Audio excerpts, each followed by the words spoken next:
Welcome to Magitudes. Today we're going to learn how to make lines thicker in Canva. For this I'm going to start by creating a new design. I'm going to choose custom size, let's say 500 times 500 pixels. I'm going to go and create new design. A new tab is opening up, and the first thing is we're going to choose elements and we're looking for a line. So I'm typing in line and all the lines are shown here. So we're gonna drag and drop this line here into our design. Well, up until recently it wasn't possible to make lines thinner or thicker, but now there's a really handy option that you can choose from. So I'm marking the line here first, and then we can go here to the weight. So here with the line weight I can increase the weight or lower the weight of the line. Since I want to make a line thicker, I'm just increasing the weight here, and you can see the line gets rather thick now.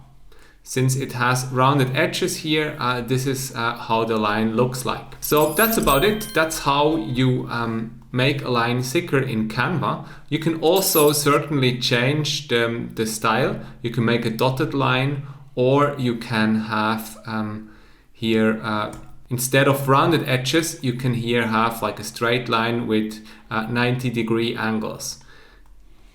Well, another thing you might want to do is choose a rectangle as an example. I type here rectangle. Well, would help if I can write it. I'm typing here rectangle and I'm choosing the rectangle right here. As you can see, it already has a fixed size of lines, a fixed weight.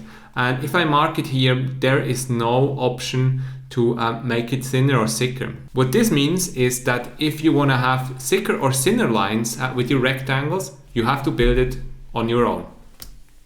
But that's not a big issue since you have these lines where you can define the weight.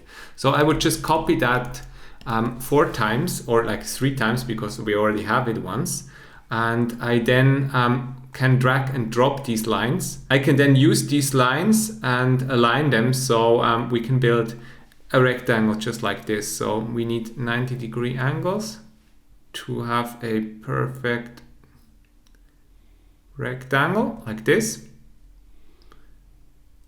So like this, we can just drag and drop our own rectangle. What I can now do is I just mark everything, and I use the right hand side click and I go on group. By going on group, I group them, and I have now built my rectangle. That's it. Thank you so much for watching. Please don't forget to hit the subscribe button, give the video a like, and also hit the notification bell. Like this, you're going to tell YouTube that these videos are relevant, and you're going to help us tremendously. Thank you.